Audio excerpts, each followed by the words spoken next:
Hi guys, எல்லாத்துக்கும் இரவு வணக்கம். நான் உங்கள் கேஎஸ்கே என்டர்பிரைஸ் பேசுகிறேன். எல்லாம் நலமாக இருப்பீங்க நான் நம்புகிறேன். ஸோ இன்றைக்கி நான் ரொம்ப நாள் கழித்து ஒரு சமையல் வீடியோ போட போகிறேன். ஏன்னா ஒரு முக்கியமான வேலையை நான் மலாக்கா போயிருந்தேன். ஸோ அதனால் என்னால் வீடியோ போட முடியல. ஸோ இன்றைக்கி நான் மீண்டும் சமையல் வீடியோ போக போகிறேன். உங்களுக்கு சிம்பிளான ரெசிபி, அதாவது ஏக் தோஃபை வச்சு சிம்பிளான ஒரு கறி ரெசிபி தான் சொல்ல போகிறேன். யாரெல்லாம் என்ன செஞ்சு ட்ரை பண்ணி கண்டிப்பாக செஞ்சு ட்ரை பண்ணுங்கள். அதுக்கு முக்கியமான பொருட்கள் கார முட்டை நீங்கள் போடனாலும் பரவாயில்ல, அப்படி போட்டால் நல்லாயிருக்கும், அப்படி போடனாலும் பிரச்சனை இல்லை, அது உங்களோட ஆப்ஷனல்.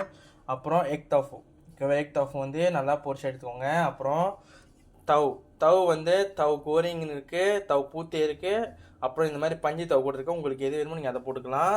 அப்புறம் ஃபிஷ் பால் நான் போடல, நான் ஃபிஷ் கேக் தான் போட்டிருக்கோம். அப்படி ஃபிஷ் பால் நீங்கள் போடலாம். அப்புறம் தவுக்கரிங் எல்லாமே போடலாம், அது உங்களோட விருப்பம். அப்புறம் வெங்காயம், பெரிய வெங்காயம் 2 வெங்காயம் சின்ன வெட்டிக்கோங்க. இதில் பூண்டு 5 பல்லு, பச்சை மஞ்சள் ஒரு கட்டி, அப்புறம் ஊசி மிளகா கொஞ்சம் போட்டிருக்கோம். ஊசி மிளகா அது உரப்பு கொஞ்சம் தூசி கொடுக்கறதுக்கு. அப்படி உங்களுக்கு வேணாலும் நீங்கள் போட வேணாம். நீங்கள் இதை அரைச்சும் போட்டுக்கலாம், இல்லை இடிச்சு கூட போட்டுக்கலாம். நாங்கள் இடிச்சு போட்டிருக்கோம் 3 ஒன்றா சேர்த்து. அப்புறம் சிராய் பார்த்தாங்க 1 ப்ளஸ் கொக்கனட் மில்க் சந்தன். இதை வச்சு நம்ம ஒரு கறி செய்ய போகிறோம். இதில் நீங்கள் நான் சொன்ன மாதிரி தவுக்கரிங், அப்புறம் ஃபிஷ் பால், ஃபிஷ் கேக், ஹாட் எல்லாமே சேர்த்துக்கலாம். அது உங்களோட ஆப்ஷன். நாங்கள் இருக்கிறத வச்சு நல்லா ருசியாக செய்ய போகிறோம். ஸோ கண்டிப்பாக நீங்கள் இதை பார்த்து நீங்களும் ட்ரை பண்ணுங்கள். நம்ம வீடியோவுக்கு போகலாம். ஸோ நீங்கள் பாருங்கள், எண்ணெய் நாங்கள் முட்டை எக் தோஃபு பொரிச்ச எண்ணெய் தான் வைக்கிறோம். அது சூடாக வந்ததுக்கப்புறம் வெட்டி வச்சு வெங்காயத்தை சேர்த்துக்கோங்க. ஸோ எல்லாத்தையும் போட்டு நல்லா வதக்குங்க. அது நல்லா வெங்காயம் பொரிய வைக்கும், போட்டு நல்லா வதக்குங்க. அதுமாரி ப்ரௌன் கலர் வரைக்கும் வதக்கணும். ஸோ இதை பாருங்க, இந்தமாதிரி நல்லா ப்ரௌன் கலராகி பொரிஞ்சு வந்ததுக்கப்புறம் வெட்டி வச்ச அதான் அந்த பஞ்சு தவையும் ஃபிஷ் கேக் சேர்த்துக்கோங்க. நான் ஃபிஷ் கேக்கு ஃபிஷ் பால் நீங்கள் போடலாம். நாங்கள் ஃபிஷ் கேக் ஃபிஷ் பால் இன்னும் கிடைக்கல. ஸோ நாங்கள் ஃபிஷ் கேக் சேர்த்துக்கிட்டோம். போட்டு அதையும் வதக்குங்க, நல்லா பொரிய வைக்கும். ஸோ இந்த 4 தவுல நல்லா பொரிஞ்சதுக்கப்புறம் சந்தான் சேர்த்துக்கோங்க.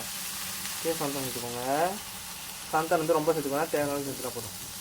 ஸோ சந்தான் நீங்கள் தேவையான சேர்த்துக்கோங்க. அப்படி நிறைய சேர்ப்புறீங்கன்னா கொஞ்சம் பொக்கட்டாக ஊற்றுக்கணும். பொக்கட்னா ஒரு பெரிய மீடியம் சைஸ் கோத்தை ஊற்றணும். நாங்கள் கொஞ்சம் சேர்த்தனால நாங்கள் ஸ்மால் கோத்தை ஊற்றிக்கிட்டோம். ஓகே, அப்போ நீங்கள் 2 வேலைக்கு சேர்ப்புறீங்க அப்படின்னாக்கா நீங்கள் சந்தான் முடிஞ்ச அளவுக்கு பெரிய கொத்தை வைக்கணும். அப்போ தான் அந்த கறி பொக்கட்டாக இருக்கும், நல்ல ருசியாக இருக்கும். இல்லைனா தண்ணி மாரி ஏறும். ஓகேவா? ஸோ நாங்கள் ஜஸ்ட் ஒரு வேலைக்கு தான் செய்வோம். அதனால் நாங்கள் ஒரு கொத்தை தான் வச்சுருக்கோம், சின்ன கொத்தை போட்டுட்டு நல்லா கிண்டிட்டு கொஞ்ச நேரம் கொதிக்க வைக்கிற முன்னுக்கு தேவையான அளவுக்கு உப்பு சேர்த்துக்கோங்க. உப்பு தேவையான அளவுக்கு சேர்த்துக்கோங்க.